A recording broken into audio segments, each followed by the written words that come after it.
Ok, muchachos, vamos a dar inicio a la clase de hoy, correspondiente al tema de catecolaminas. Pueden visualizar la presentación, me pueden ver. También, por favor, confírmenme por el chat. ¿Me escuchan? ¿Ven la presentación? Todo perfecto. Ok, gracias, Daine. Entonces, muchachos, el tema de hoy es el tema, vamos a darle continuidad al que es sistema endocrino, específicamente al tema de catecolaminas. Entonces vamos a introducir un poquito para ir empapándonos y haciendo más digerible este tema que es tan interesante.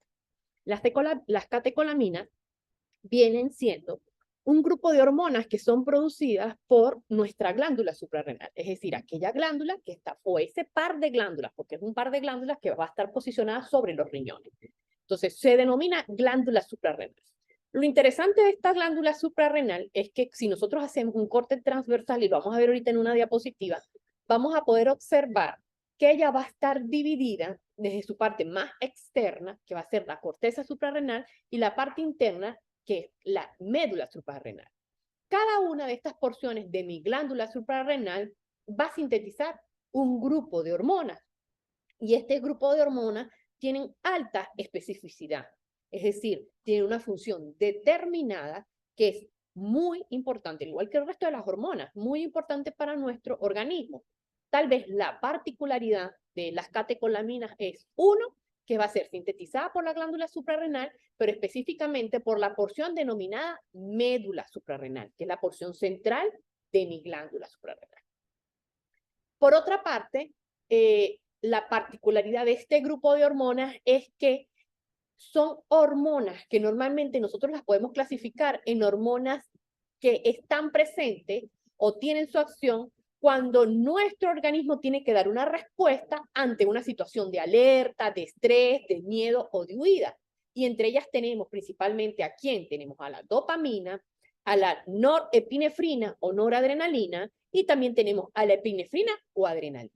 Entonces, más o menos con esta introducción, vamos a adentrarnos en el concepto de qué es. O sea, ¿quién es el órgano encargado de producirme las catecolaminas? Vamos de lo más general a lo más específico.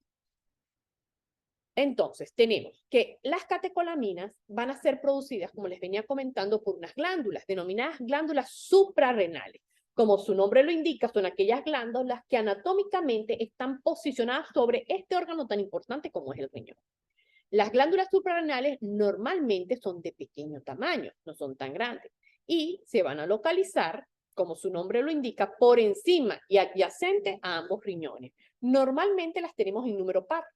Tienen formas, en algunas ocasiones, en forma de Y o Y, en forma de B o de T invertida. Esto va a estar dentro de la normal variabilidad anatómica que pudiese estar presente en un paciente o en otro. Y su peso aproximado es de 5 gramos cada una de estas glándulas. Estas glándulas, a su vez, se van a dividir, como les comentaba, la glándula suprarrenal, en corteza suprarrenal, como pueden observar acá, que le estoy señalando con la flecha, que es la parte externa de mi glándula suprarrenal, y la parte interna denominada médula suprarrenal. ¿En qué nos vamos a enfocar hoy? Hoy vamos a desarrollar todo aquel grupo de hormonas que son sintetizadas por la porción denominada médula suprarrenal. Pero debemos conocer y debemos tomar en cuenta que la corteza suprarrenal de mi glándula suprarrenal también es la encargada de sintetizar un grupo de hormonas que son importantes para nuestro organismo, como lo es el cortisol, la aldosterona y el grupo de hormonas de origen o de acción androgénica, o también conocidas como andrógenos.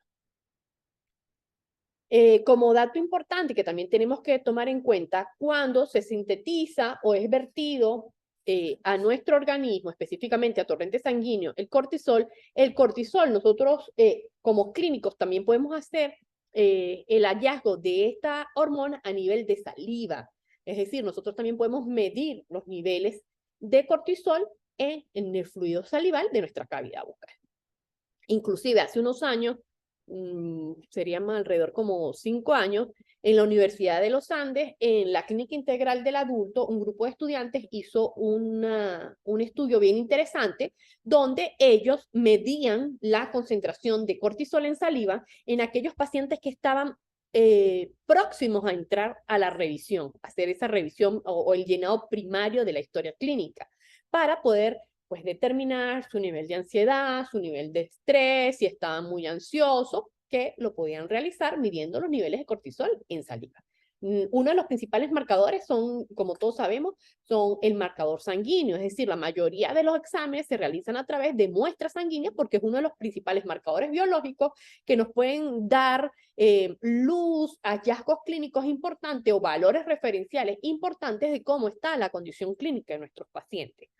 Pero en las últimas décadas tenemos que tomar en cuenta que también toma un rol protagónico y un rol bastante importante como marcador biológico la saliva, ¿ok? Seguidamente vamos a observar que está la médula suprarrenal, que es la parte central de la glándula suprarrenal, y ella va a secretar principalmente un grupo de hormonas como es la dopamina, la epinefrina y la norepinefrina. Epinefrina, o también conocida como adrenalina, y la norepinefrina, también conocida como noradrenalina. Grupos importantes de catecolaminas que tienen gran especificidad en el momento que son sintetizadas y que va a estar directamente relacionado con la concentración hormonal. Se los vuelvo a repetir, mis niños, no está directamente o no es la especificidad de la hormona, no va a estar directamente relacionada con la cantidad o el volumen que se sintetiza de la misma, sino con la concentración de la misma. Se puede sintetizar, se puede segregar un poco volumen, que normalmente es así, un poco volumen de la hormona, pero lo que nos va a estar, o lo que va a estar directamente relacionado con su especificidad, con su función y con su acción, va a ser la concentración hormonal de estas tres: dopamina, epinefrina y norepinefrina. Entonces, bueno, ya conocemos quién es el órgano encargado de sintetizar este grupo de hormonas, ya tenemos claro en qué parte de mi glándula suprarrenal se sintetizan las catecolaminas, que es en la médula suprarrenal. Vamos a adentrarnos un poquito entonces, ¿qué son las catecolaminas?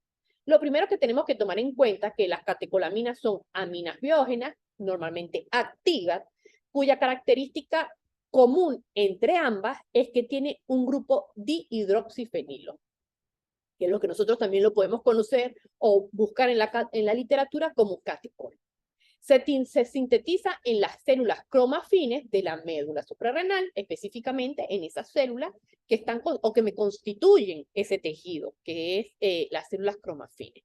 La adrenalina, entre este grupo de hormonas, me va a representar el 80% de las catecolaminas de la médula suprarrenal. Es decir, dentro de este tres grupos principalmente de hormonas que son sintetizadas por mi médula suprarrenal, llámese dopamina, llámese noradrenalina, llámese adrenalina, la adrenalina de un 100% me va a representar el 80% de la producción de la misma.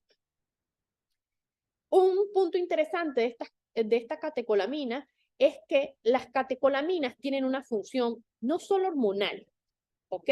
Es decir, que ellas van a estar o van a formar parte del sistema endocrino porque tienen una acción hormonal, sino que también tiene una función, específicamente la adrenalina, como neurotransmisor. Entonces aquí se da lo que yo les comentaba en la clase pasada, la sinergia entre sistemas, es decir, la compensación, el trabajo en equipo entre los sistemas, entre el sistema nervioso y el sistema endocrino, lo que yo puedo denominar como unión sinérgica de sistema neuroendocrino. ¿Ok? Entonces, funcionan como neurotransmisores, pero la noradrenalina y especialmente la adrenalina son además hormonas, tienen doble función. Es importante que nosotros conozcamos su vida media. Cuando nosotros hablamos de vida media, es aquel tiempo que van a estar en torrente sanguíneo con una activa, primero con su máxima concentración plasmática, ¿ok? Y segundo, con su actividad biológica, valga la redundancia, activa, ¿ok? Es decir, biológicamente activa. Entonces, cuando hablamos de vida media de las catecolaminas, van a tener un rango de oscilación en tiempo, y vamos a estar hablando que va a estar entre 10 segundos y 100 segundos.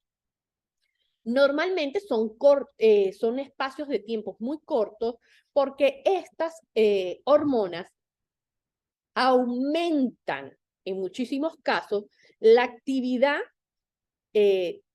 o la actividad de vías metabólicas dependientes de ATP y a su vez disminuyen actividades metabólicas para poder compensar el sistema. Un ejemplo para que ustedes también se me ubiquen en qué les quiero decir con esto. Hay un estímulo externo del medio ambiente, la persona se torna en la alerta, entonces, ¿qué hace mi organismo a través de las catecolaminas? Lo primero es que me va a disminuir las actividades del sistema digestivo, es decir, va a disminuir motilidad y movilidad del sistema digestivo para ahorrar ATP. A su vez, va a aumentar la actividad del sistema respiratorio, aumentando la frecuencia respiratoria, llevando al paciente a una taquipnea, una mayor frecuencia respiratoria por minuto, y a su vez también aumenta la frecuencia cardíaca. Entonces, yo necesito, para que mi organismo no entre en colapso, que este sistema de regularización, que normalmente es una retroalimentación que se da en nuestro organismo, esté equilibrada y en orden, para que mis catecolaminas tengan una vida media adecuada. Si ese tiempo de vida media de mis catecolaminas se aumenta, es decir, pasa más inclusive de 100 segundos, 10 minutos, se traduce en más minutos, mi organismo puede colapsar porque se utiliza una gran cantidad de energía y nuestros sistemas no están en homeostasis y colapsan. Aproximadamente el 50% de las catecolaminas circulantes en plasma se encuentran asociadas débilmente con la albúmina. Esto no quiere decir que ellas no necesiten una proteína transportadora. Sí la necesitan, y acá no lo estás diciendo, necesitan de la albúmina.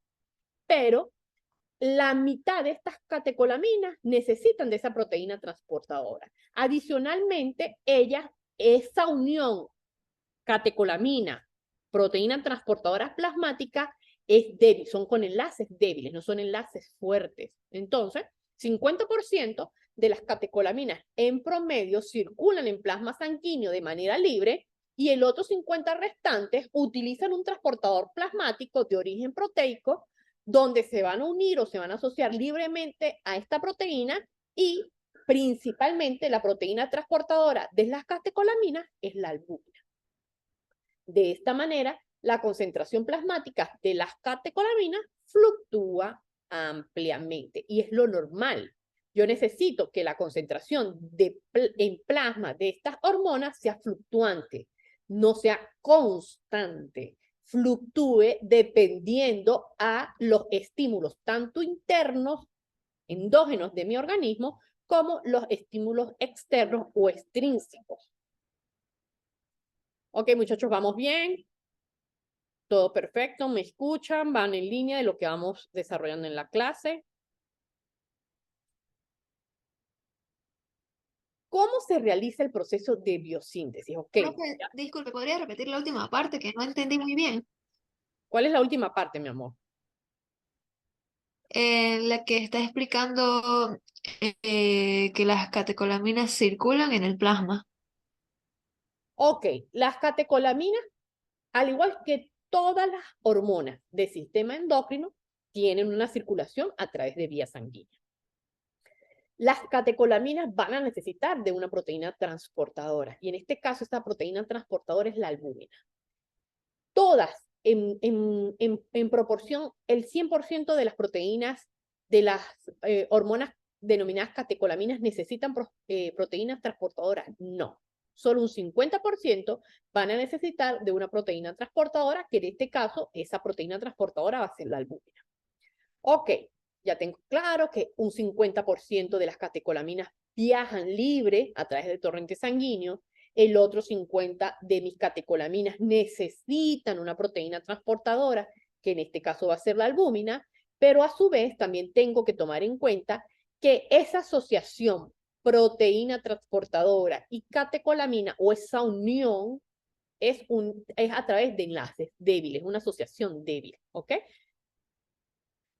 Lo que le va a permitir que cuando llegue a su órgano diana, llegue rápido y se haga esta fusión receptor-hormona y no se tenga que utilizar ATP para permitir el desdoblamiento o la desunión de la proteína transportadora y la albúmina. ¿Ok?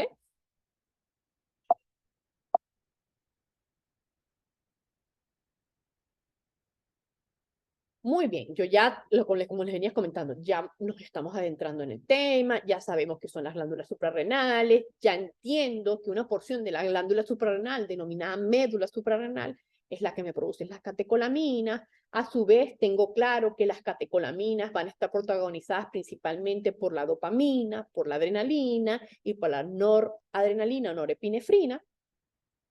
Normalmente ellas tienen una vida media entre 10 y 100 segundos, circulan a través de plasma sanguíneo y necesitan en gran porcentaje, si hablamos de porcentaje con exactitud, el promedio es un 50% de la catecolamina necesitan una proteína transportadora y en este caso es la albúmina. Esa unión con la albúmina es débil, es una asociación débil o una unión o enlaces débiles. Pero igual ella circula con la albúmina a través de torrentes sanguíneos. Ok, ¿cómo se sintetizan? ¿Cómo es el proceso de síntesis de la catecolamina? ¿Qué procesos bioquímicos participan para que se pueda producir esta catecolamina?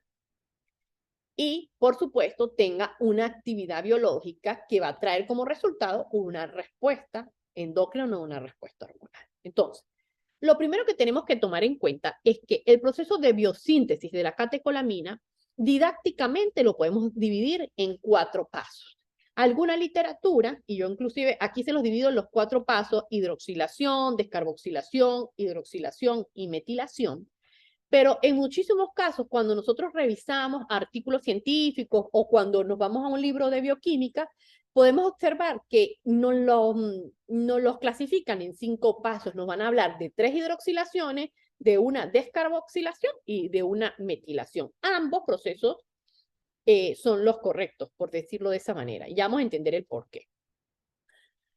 Las catecolaminas son sintetizadas a partir de un aminoácido esencial, como es la tiroxina. Este aminoácido, para que se sintetice o para que esté establemente activo, necesita a su vez de un precursor, o él viene de un aminoácido previo, que es la fenil-N-etanolamina. Este aminoácido fenil-etanolamina necesita pasar por un proceso de hidroxilación para dar origen a la tiroxina. La tiroxina como aminoácido esencial, nosotros lo vamos a poder obtener primero por vía exógena y por vía endógena. Entonces, las catecolaminas son sintetizadas a partir de la tiroxina. Este aminoácido puede derivar directamente de la dieta, fuente exógena, o ser sintetizado a nivel de tejido hepático, fuente endógena, es decir, a nivel del hígado. Y este proceso de síntesis para que me dé origen a la tiroxina viene a partir de un aminoácido, la fenilalanina. ¿Ok? La tiroxina ingresa a las células cromafines de quién? De la médula suprarrenal, cuando estamos en sistema endocrino, o de neuronas, si estamos hablando de sistema nervioso, a través de la utilización de un transporte activo. Esto lo que me quiere decir es que es dependiente de ATP. Entonces, yo ya voy atando cabos. Yo puedo obtener a la tiroxina, que es el aminoácido que me va a dar origen al resto de mis catecolaminas. La tiroxina es un aminoácido esencial. Ese aminoácido esencial lo puedo obtener yo de fuente exógena a través de la dieta y lo puedo obtener de fuente endógena porque es producido por el hígado. ¿Ok? Para que sea sintetizado por el hígado, tiene que estar presente otro aminoácido, que es la fenilalanina. La fenilalanina es sintetizada y esa síntesis, ese proceso de síntesis que se da en hidroxilación me va a dar origen a la tiroxina. Ya lo vamos a ver en un esquema, así que no se me estrese. Posteriormente, cuando yo ya tengo mi aminoácido esencial denominado tiroxina, que me va a dar va a ser como el punto de inicio de todo este proceso de biosíntesis de mis catecolaminas, yo tengo que tomar en cuenta que para que se dé o inicie ese proceso de síntesis, tiene que ser en las células cromafines, tanto del sistema nervioso, cuando yo estoy produciendo adrenalina y noradrenalina como neurotransmisor, como del sistema endocrino, específicamente en la médula suprarrenal, cuando yo me estoy produciendo la adrenalina y la noradrenalina como hormona. El proceso de síntesis en los feocromocitos de la médula adrenal consta de 4 reacciones químicas, que son todas las reacciones químicas catalizadas por enzimas. Es decir, que si yo estoy en presencia de una hidroxilación, yo voy a necesitar una enzima y a su vez voy a necesitar un cofactor. Si yo estoy en presencia de una descarboxilación, voy a necesitar una enzima, voy a necesitar un cofactor. Voy a mi tercera reacción de biosíntesis catecolamina, que es la hidroxilación. Voy a necesitar otra enzima y voy a necesitar un cofactor. Si me voy a la metilación, también voy a necesitar una enzima y también voy a necesitar un cofactor. Si nosotros hablamos de cofactores, ¿quién pudiese ser o quiénes recuerdan ustedes, muchachos, que pudiese ser un cofactor?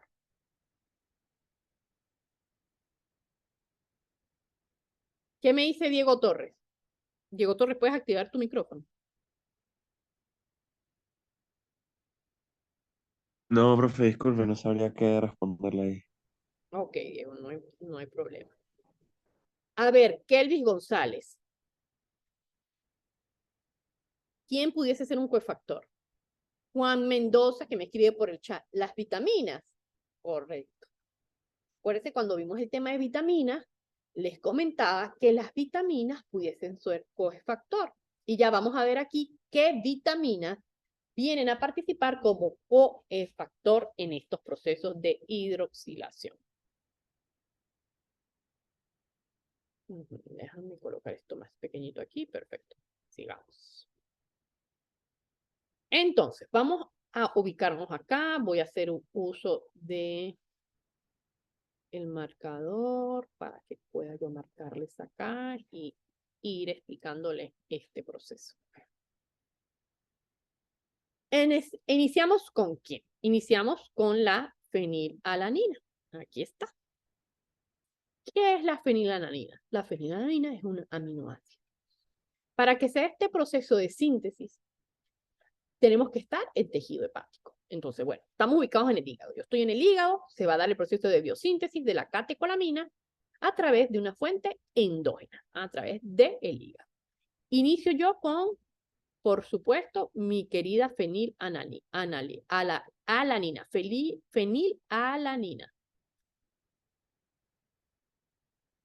Se me perdió mi flecha. Me pongo aquí yo a rayar como loca.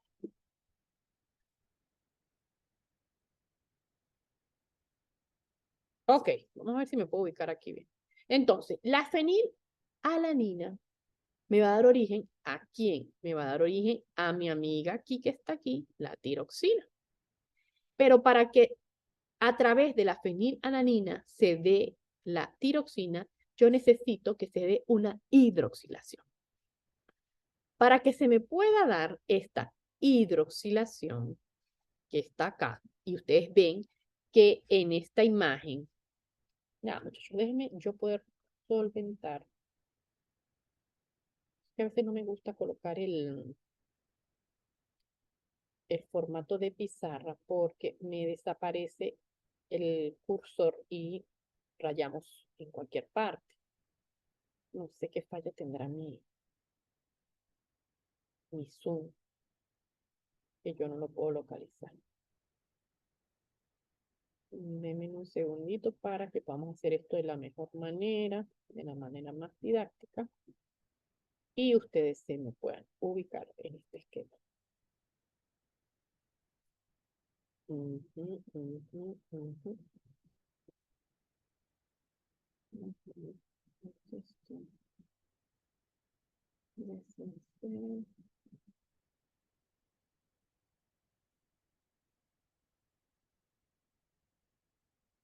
Creo que ya puede salir. Ajá, ahora sí. Sí, ya salí de aquí. Mejor. Mejor porque no me deja. Ok, vámonos acá normalito con el cursor y ustedes me van a seguir por acá. Entonces, iniciamos. Estoy con la fenilalanina, mi aminoácido. Como les venía comentando, necesito que se dé una hidroxilación. Esta sería como la hidroxilación adicional que van a poder encontrar en alguna literatura y otros pues no les van a hablar sobre este proceso de hidroxilación porque normalmente hablan de o arranca el proceso de biosíntesis de la tiroxina tomando en cuenta tanto su versión exógena como su versión endógena, ¿ok? Entonces, si estamos en la versión endógena, a nivel del tejido hepático, en presencia de este aminoácido fenilalanina, se debe realizar un proceso de hidroxilación, es decir, se va a agregar un grupo oxidrilo a mi estructura. Ustedes pueden observar acá el grupo oxidrilo para dar origen a la tiroxina. Para que sea este proceso de hidroxilación, yo tengo que estar en presencia de la hidroxilasa de fenilalanina, o también conocida como fenilalanina hidroxilasa. Esta fenilalanina hidroxilasa, que es la enzima, necesita de un cofactor para que se dé la hidroxilación. Y en este caso, este cofactor va a ser el tetrahidrobiopterina, ¿ok? Tetrahidrobiopterina, cofactor de mi enzima hidroxilasa de fenilalanina, que va a hidrolizar a mi aminoácido fenilalanina para dar origen a un nuevo aminoácido esencial denominado tiroxina. Cuando yo hablo de una hidroxilación, se agrega o se adiciona un grupo oxidrilo o hidroxilo a mi estructura química. Seguidamente, que yo ya estoy en presencia de la tiroxina, se va a realizar el segundo proceso de hidroxilación, pero este segundo proceso de hidroxilación va a estar a cargo de una enzima denominada hidroxilasa de tiroxina. Al igual que mi primera enzima, necesito también de un cofactor. Y en este caso, el cofactor va a ser igual, el tetrahidrobiopterina. Entonces, ya llevo dos procesos. El primer proceso arranca de mi aminoácido fenilalanina, hay un proceso de hidroxilación, se agrega un grupo hidroxilo a la fenilalanina y me da origen a la tiroxina. Segundo paso, hay otra hidroxilación. Esta segunda hidroxilación va a estar catalizada también por una enzima, en este caso hidroxilasa de tiroxina, o también conocida como tiroxina hidroxilasa, que necesita de un cofactor denominada tetrahidrobiopterina. Muy bien, llevo ya dos hidroxilaciones. Me voy a mi tercer, aquí vamos ya va, aquí me fui y no les di esta parte. Esta segunda hidroxilación me va a dar origen ¿a quién? A dopa, o también conocida como dihidroxifelalanina, ¿ok? Todos los conocemos normalmente en la literatura como dopa, dihidroxifenilalanina, dopa. La primera hidroxilación da origen a la tiroxina, la segunda hidroxilación da origen a dopa. ¿Ok? Todos vamos en orden con este proceso. Necesito que presten atención, muchachos, aquí este proceso es sumamente importante. No tengo ningún inconveniente de volver a repetir. Si hay alguna duda o alguna inquietud, repito las veces que tienen que ser necesarias. Muy bien. Yo ya tengo a mi estructura dopa. Para que esa dopa se transforme en dopamina, yo necesito un proceso de descarboxilación. ¿Ese proceso de descarboxilación es dependiente enzimático? Sí, muchachos, depende de una enzima que me va a catalizar la reacción. Ese proceso de descarboxilación va a estar dado ¿por quién? Por la dopa descarboxilasa, o también conocida como descarboxilasa de dopa. A su vez, esa descarboxilasa de dopa necesita también de un cofactor. Y aquí se va a presentar, ¿quién? Mi vitamina B6, fosfato de piridoxal. Ese fosfato de piridoxal que está acá va a ser muy cofactor que va a permitir activar a mi descarboxilasa de dopa o dopa descarboxilasa, que va a ser la enzima catalizadora de este proceso de descarboxilación. Este proceso de descarboxilación me va a originar ¿a quién? Me va a originar a mi primera hormona catecolamina, que es la dopamina. ¿Ok? La dopamina. ¿Qué ocurrió aquí? En este proceso de descarboxilación se perdió un grupo carboxilo, se descarboxiló. Como puedes observar acá, hasta el grupo carboxilo, se pierde el grupo carboxilo. Posteriormente, esta dopamina también va a sufrir un proceso de síntesis a través de un proceso denominado hidroxilación. Aquí sería mi tercera hidroxilación, o si arrancamos desde la tiroxina, sería mi segunda hidroxilación. ¿Qué ocurre? La dopamina se hidroxila a través de la presencia de una enzima denominada beta hidroxilasa de dopamina o dopamina hidroxilasa, dependiente de ácido ascórbico, que el ácido ascórbico, o también conocido como vitamina C, va a ser el cofactor. Repito, la dopamina se va a sintetizar, va a sufrir un proceso de síntesis, específicamente hidroxilación, para dar origen a la noradrenalina, o también conocida como norepinefrina. Este proceso de hidroxilación va a estar a cargo de una enzima catalizadora. Esa enzima catalizadora denominada beta-hidroxilasa de dopamina o dopamina hidroxilasa necesita un cofactor para poder catalizar. Y ese cofactor activador de mi catalizador viene siendo el ácido ascórbico o vitamina C, o también conocido como ascorbato, que es vitamina C. ¿Ok? Cuando yo ya tengo mi segunda catecolamina biosintetizada, voy a dar origen a mi tercera catecolamina. Pero esa tercera catecolamina, para que se pueda producir, necesita de una metilación.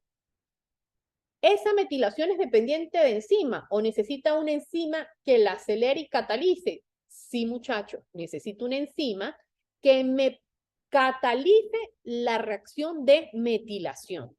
Y a su vez esa enzima que me va a catalizar la metilación necesita de un cofactor que me active la enzima. Entonces, para que la noradrenalina pase a ser adrenalina, necesito a la metiltransferasa de feniletalonamina, o también conocida como feniletanolamina metiltransferasa. ¿Ok? Aquí es como quien dice, el orden de los factores no me altera el producto. El nombre primero, el apellido después, el apellido primero, el nombre después. ¿Ok? A su vez, mi querida enzima de tipo ASA necesita un cofactor que es el adenosilmetionina, o también conocido como S-adenosilmetionina, que viene siendo el cofactor. Se produce la metilación, ¿ok? Aquí la pueden observar ustedes, aquí se da la metilación y me da origen a mi última hormona catecolamina denominada adrenalina o denominada epinefrina. ¿Ok? Muy bien. Bueno, ya entendí este proceso, tengo que repasarlo, tengo que familiarizarme con los términos. Vamos a ver cada paso, cada proceso de biosíntesis detalladamente. Vámonos con la primera hidroxilación. Entonces, ¿qué ocurrió aquí? Arrancamos desde la tiroxina, ¿ok?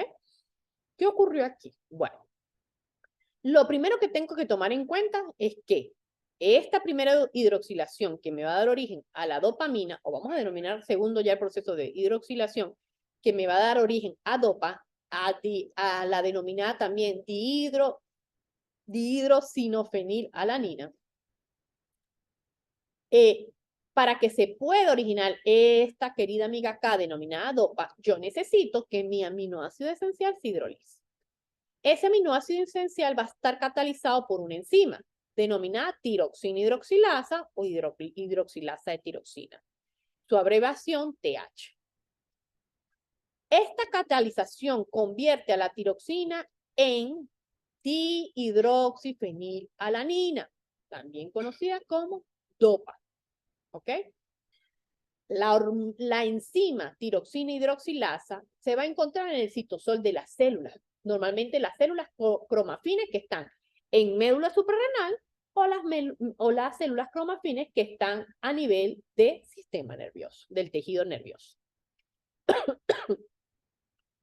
Necesita o es un mecanismo que necesita oxígeno molecular.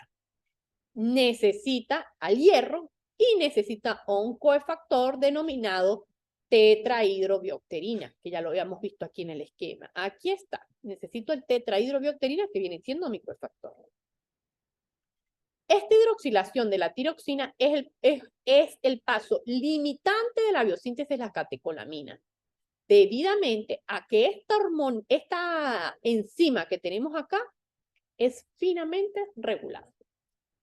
Es decir, es una enzima con alta especificidad para este tipo de procesos de hidroxilación, la hidroxilación de la tiroxina para que pueda pasar dopa, y es un proceso que es finamente regulado. Entonces, yo necesito de la concentración adecuada de esta enzima para que se pueda dar la hidroxilación.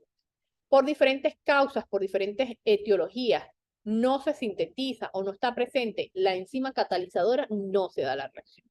La tiroxina no puede formar dopa y paramos el proceso de biosíntesis de las catecolaminas y entran las patologías. Segundo paso, descarboxilación.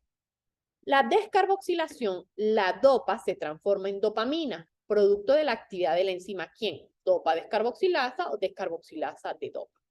La enzima con poca especificidad de sustrato, al contrario que mi enzima anterior, esta tiene poca especificidad de sustrato, ella la podemos encontrar distribuida en gran cantidad de tejidos.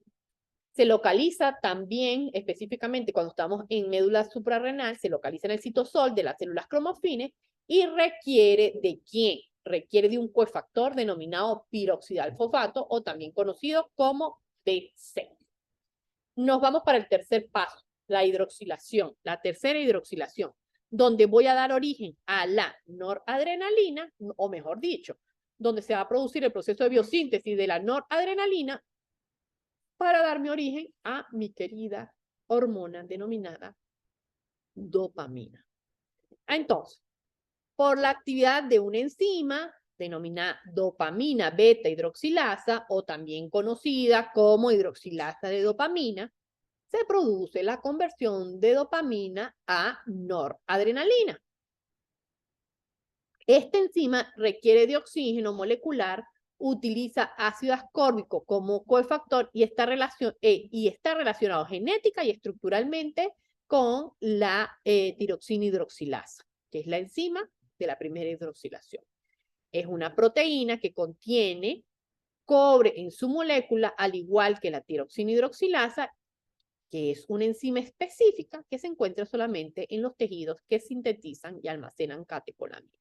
Cuando me dice acá es una proteína que contiene cobre en su molécula, recuerden muchachos que estoy hablando de la dopamina hidroxilasa. Entonces, recapitulo aquí y corrijo acá. La dopamina se hidroxila en presencia de la hidroxilasa de dopamina y a su vez necesitando un cofactor que es el ácido ascórbico y me va a dar origen a mi segunda hormona catecolamina denominada noradrenalina o norepinefrina. Como último paso, la metilación. La metilación se va a dar en la noradrenalina para producir la adrenalina. La noradrenalina es metilada en el nitrógeno de su grupo amino. Aquí ya lo podemos observar. Este nitrógeno de su grupo amino es metilado. Y aquí está el proceso de metilación. Dando como producto final ¿a quién? A la adrenalina. La adrenalina, recuerden que representa el 80% de las catecolaminas. Este proceso o este origen de la adrenalina va a estar dado por la acción de una enzima denominada feniletalonamina N-metiltransferasa, o también la podemos conocer como PNMT o feniletalonamina metiltransferasa, que utiliza como cofactor un dador de metilos. ¿Quién es este dador de metilos? El adenosilmetionina.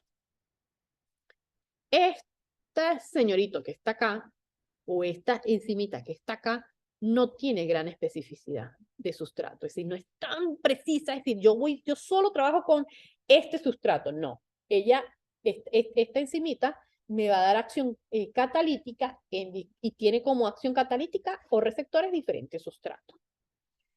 Puede metilar otras aminas beta hidroxilasas. A su vez, esta enzima que es citosólica, que quiere decir que también se encuentra en el citosol de la célula, se encuentra también en un número restringido de neuronas del sistema nervioso central que utilizan la adrenalina como neurotransmisor. Muy bien, ya entendí el proceso de síntesis y de activación de las catecolaminas. ¿Cómo se inactivan esas catecolaminas? Este proceso de activación didácticamente va a estar dividido en 3 pasos. Se produce también a nivel de reacciones enzimáticas, pero estas reacciones enzimáticas, muchachos, va a ser en las neuronas. O este proceso que vamos a hablar ahorita de inactivación va a ser específico en las neuronas.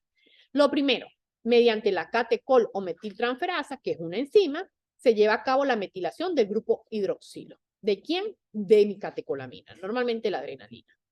Alternativamente, el grupo amino, en este caso de las catecolaminas, puede ser oxidado al aldehído, ¿ok? Va a ser oxidado al aldehído también por acción de una enzima. ¿Cuál es esa enzima? La aminooxidasa. Pero lo particular de esta aminooxidasa es que tiene flavina. Entonces, yo la puedo encontrar, o sí, la puedo encontrar en la literatura como MAO, o monoaminooxidasa. Seguidamente, el aldehído formado continúa un proceso oxidativo o de oxidación. ¿Para qué? Para dar como producto final. Este proceso de oxidación va a estar constante para dar el producto final un ácido. Y este ácido va a estar representado ¿por quién? Por el ácido vanilmandélico, que está acá. Esto va a ser el resultado final. ¿Cuáles son las acciones de las catecolaminas? ¿Qué hacen ellas en nuestro organismo? Entonces, las catecolaminas actúan uniéndose a receptores de membrana. Por supuesto, son hormonas, necesitan receptores. Pero en este caso van a ser receptores de membrana, no receptores intracelulares, sino receptores de membrana. La dopamina, a su vez también que una hormona es un neurotransmisor del sistema nervioso central, interviene allí en muchos procesos de control y regulación. La noradrenalina y la adrenalina ambas son también neurotransmisores de neuronas, y en este caso de neuronas noradrenérgicas, como también de las hormonas de la corteza suprarrenal, o también conocida como CRS. Su acción puede considerarse como una reacción frente a una situación de peligro. Normalmente van a sintetizarse o segregarse cuando estoy en una reacción de alerta. ¿Ok? Acá, muchachos, perdón. Como aquí hay un error, aquí es de la médula suprarrenal, no de la corteza, de la médula suprarrenal, ¿ok? Como también hormonas de la médula suprarrenal, MSR. A su vez, las catecolaminas van a tener una función importante. ¿Por qué? Porque ellas me van a aumentar la frecuencia cardíaca, que se traduce en un incremento normalmente de la tensión arterial, van a aumentar los niveles de glucosa. ¿Por qué? Porque necesito producir ATP. Y a su vez me van a aumentar también los niveles de ácidos grasos en sangre. ¿Para qué? Para que se me produzca posteriormente glucosa porque necesito ATP. Eleva la actividad muscular, sirviéndose así, ¿para qué? Para adaptar a nuestro organismo ante una situación de estrés o de alerta. Vamos a ver esas acciones por sistema. ¿Qué ocurre cuando se activan las catecolaminas a nivel del sistema gastrointestinal? La adrenalina me va a disminuir el tono, me va a disminuir la motilidad y la secreción gastrointestinal, gástrica e intestinal. ¿Ok? ¿Para qué? Para poder ahorrar energía y utilizar esa energía en otros procesos que necesitamos que estén activos. A nivel del globo ocular, de nuestro ojo, las acciones oculares van a estar. Se va a producir dilatación de la pupila, va a haber midriasis, ¿ok? Va a haber una disminución de la presión intraocular. Estas acciones son mediadas principalmente por receptores beta, alfa y beta, o también conocidos como A1 y B2, adrenérgicos respectivamente. Las acciones sobre el aparato respiratorio, la adrenalina por acción mediada por receptores beta 2 adrenérgicos, tiene poderosos efectos relajantes sobre el músculo liso bronquial. Entonces, me va a producir una broncodilatación. Me va a disminuir las secreciones bronquiales y esto va a ser un efecto que va a estar dado por acción adrenérgica, ¿ok? Un efecto adrenérgico.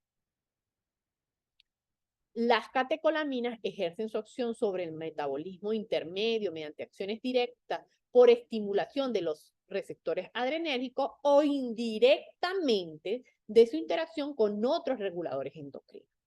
La adrenalina posee algunas acciones metabólicas muy importantes que tienen como consecuencia, primero, el aumento de lo que es la glucemia o glicemia, el aumento de los ácidos grasos libres en sangre y me va a aumentar también el metabolismo basal. Por su parte, la noradrenalina produce efectos similares, pero estos efectos similares solamente se van a hacer presentes o se van a hacer evidentes cuando exista una concentración en plasma elevada de noradrenalina, lo que no ocurre con la adrenalina. No necesito una alta concentración o altos niveles de adrenalina para que se puedan dar estos efectos. Miremoslo aquí de manera más detallada. Yo sé que acá ustedes se van a poder familiarizar más con estas funciones de la catecolamina. Si estamos en presencia del hígado, ¿qué me van a hacer las catecolaminas? Me van a dar la activación de dos vías metabólicas importantes. La primera, glucogenólisis. La segunda, gluconeogénesis. Como me activan estas dos vías metabólicas importantes, como es la glucogenólisis y la gluconeogénesis, me tiene que inhibir de manera inmediata la síntesis de glucógeno. Si estamos a nivel de tejido renal, me va a aumentar la producción de glucosa. Si estamos a nivel de músculo específicamente esquelético, estimula la glucogenólisis. Si estamos a nivel de músculo, la adrenalina disminuye el catabolismo proteico. A nivel de tejido adiposo, ¿qué va a ocurrir? El tejido adiposo, que sería ese tejido adiposo diana o blanco, la adrenalina, lo primero que va a hacer es separarme al triglicérido para yo obtener los productos y que puedan ir a torrente sanguíneo. ¿Quiénes van a hacer? Me va a liberar glicerol y me va a liberar mis ácidos grasos, me los va a hacer libres. ¿A partir de quién? Del triglicérido. ¿Ok? Acuérdense que el triglicérido va a estar constituido por ácidos grasos y glicerol. Se va a dar ese desdoblamiento de ese triglicérido. Voy a tener un glicerol libre, voy a tener ácidos grasos libres y estos a su vez van a ser almacenados cuando se necesite en mi célula almacenadora de tejido lípido, que ¿quién es? Mi adenocito. ¿Qué ocurre a nivel de sistema cardíaco, o mejor dicho, de tejido cardíaco, específicamente del corazón? Por supuesto, va a aumentar la frecuencia cardíaca.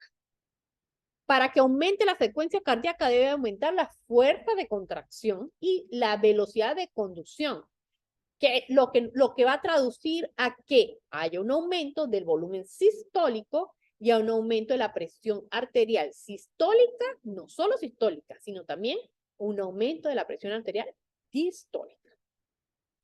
¿Qué va a ocurrir en vasos? Va a ocurrir una vasodilatación y una vasoconstricción, dependiendo del vaso sanguíneo en el que estemos, del que estemos hablando. Sí, muchachos, va a ocurrir una vasoconstricción en las arteriolas y en las venas, pero a su vez va a ocurrir una vasodilatación en las arteriolas, pero de músculo en general y específicamente de músculo cardíaco. ¿Quién? Miocardio. Va a existir un aumento del flujo sanguíneo Por supuesto, si se aumenta la frecuencia cardíaca, yo necesito que exista una mayor irrigación de mi músculo, en este caso, un aumento de flujo sanguíneo en el miocardio, y va a existir un aumento de la irrigación ¿de quién? De músculo esquelético y de hígado. Cuando hablamos de la dopamina como neurotransmisor, ¿qué va a hacer la dopamina como neurotransmisor? Controla la motricidad extrapiramidal, el movimiento, ¿ok? Interviene en la percepción del placer y la felicidad y en la generación de conductas dependientes.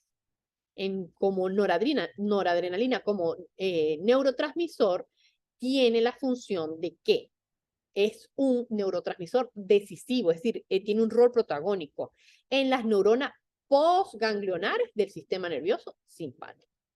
En el caso de la adrenalina, si estamos hablando del corazón, incrementa la fuerza de contracción y la frecuencia, dilata los vasos sanguíneos coronarios. En la periferia me incrementa la tensión arterial por vasoconstricción. Hay un proceso de relajación de la musculatura lisa, que normalmente es la que tienen nuestras túnicas o nuestros vasos sanguíneos. Metabólicamente, la adrenalina, ¿qué función tiene? Movilización de la energía almacenada. ¿Por qué proceso metabólico, muchachos? Por glucogenólisis, por el proceso de lipólisis y por gluconeogénesis.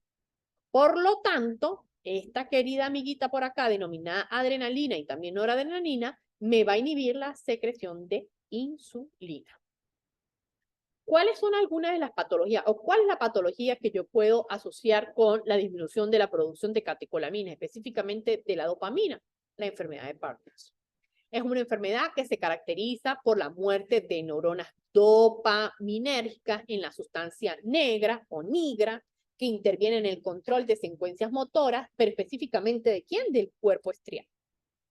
Los pacientes normalmente tienen como consecuencia asinesia, aquella pérdida de control de la movilidad, de su control. Hay rigidez y hay temblores espontáneos que no los pueden controlar. Puede ser tratada administrando precursores de dopamina. Estos precursores de dopamina me pueden atravesar fácilmente la barrera hematoencefálica. Esa barrera hematoencefálica es aquel peaje, por decirlo de esa manera, que va a determinar qué entra, qué sustancia química entra y qué no entra a nuestro cerebro. Posteriormente, que ese precursor de dopamina atraviese la barrera hematoencefálica, se transforma en dopamina, específicamente ¿dónde? En el sistema nervioso central, por acción de una enzima, que ya sabemos que es la descarboxilasa dopa, o la descarboxilasa de dopa o dopa descarboxilasa. Acá, pues vamos a verlo de una manera más didáctica. Acá tenemos un corte transversal de la sustancia negra. Esa sustancia negra se pierde. Este sería la sección de corte de la parte media del cerebro, donde es visible la porción de la sustancia negra o sustancia negra, normalmente conocida como sustancia negra. Esta es la presencia en una porción de nuestro cerebro completamente normal, completamente funcional, y aquí podemos observar la disminución de la sustancia negra cuando existe la patología o conocida como enfermedad de Parkinson. Los niveles de dopamina, por supuesto, en la enfermedad de Parkinson se van a ver completamente disminuidos. Aquí puedo observar mi neurona normal, mi catecolamina, que aquí está mi dopamina, y un movimiento normal. En su contraparte, cuando hay enfermedad de Parkinson, la neurona, esta sería una neurona de un paciente que padece la enfermedad, hay una disminución considerable de la producción de dopamina, por lo que se traduce en que no hay un control de los movimientos y se presenta desorden en los movimientos en el paciente y, por supuesto, rigidez. ¿Qué podemos concluir? Lo primero que tenemos que tener en cuenta, muchachos, es que la respuesta del organismo ante una situación amenazante constituye un claro ejemplo de integración neuroendocrina. Lo que les venía comentando en la clase pasada. Ellos trabajan en equipo, ellos trabajan en sinergia, tanto sistema nervioso como sistema endocrino, ya que desencadena una serie de reacciones, valga la redundancia, en cadena, que preparan al organismo para la respuesta, ya sea de huida, miedo o enfrentamiento. La acción combinada de las hormonas cortisol, que esto viene siendo una hormona producida por la corteza suprarrenal, y la adrenalina, una hormona producida por la médula suprarrenal, y a su vez esa unión con el sistema nervioso autónomo, específicamente ¿quién? El sistema simpático adrenal, permite una serie de actividades vegetativas involucrando a varios aparatos, o a varios sistemas, mejor dicho, me gusta más la terminología sistema. ¿A quién? Al sistema cardiovascular, al sistema digestivo, al sistema respiratorio y al sistema muscular, como lo pudimos observar de cuáles eran las acciones de las catecolaminas en cada uno de estos sistemas. La activación de diversas vías metabólicas, ya sea vías metabólicas que me van a ayudar a la producción o la síntesis de hidratos de carbono, o la síntesis de ácidos grasos, específicamente, por supuesto, lípidos para que llegue a ser ácidos grasos, es fundamental. O sea, esta activación de estas vías metabólicas es fundamental, es lo que me va a mantener en equilibrio. E inclusive la inactivación de otras vías metabólicas, ¿ok? Ese proceso de retroalimentación. ¿Para qué, muchachos? ¿Por qué es fundamental la activación de estas vías metabólicas? Para poder suministrar la cantidad adecuada de energía que requiere nuestro organismo para dar una respuesta ante un estímulo, en este caso, principalmente de tipo de alerta, agresor o de huida. ¿Ok? Bueno, muchachos, esta es nuestra clase de catecolaminas. Acá les voy a dejar las referencias bibliográficas. Les voy a pedir a los delegados, por favor, que me manden su correo electrónico en el grupo que tenemos en WhatsApp para hacerles llegar la presentación, esta presentación en PowerPoint, para que ustedes las puedan tener y la puedan estudiar. Cualquier duda, cualquier inquietud, me la pueden hacer llegar, Ajá, vamos a leer aquí. Gracias, por favor. Bueno, igual, cualquier duda, con gusto, Dainé. Cualquier duda, cualquier inquietud, no duden, muchachos, valga la redundancia también, no duden en escribir, ¿ok? Nos queda una sola clase, si no me equivoco, para darle fin a todo lo que es el programa académico de la cátedra de bioquímica, y nos quedaría un último parcial, que sería nuestro tercer parcial. ¿Tienes alguna duda? Ah, no, Paola. Bueno, mis niños, feliz miércoles. Quedo a la disposición. Se pueden contactar conmigo a través del correo electrónico tra.julianacols@gmail.com. Cualquier duda, cualquier inquietud, también me pueden escribir por el interno de Instagram. Soy bastante activa por Instagram, @dra.julianacols, y con gusto los asesoro o aclaro cualquier duda que tengan. Que tengan un feliz miércoles y, bueno, una feliz Semana Santa. Chévere, gracias, profe. Feliz fin de semana. Bye, bye.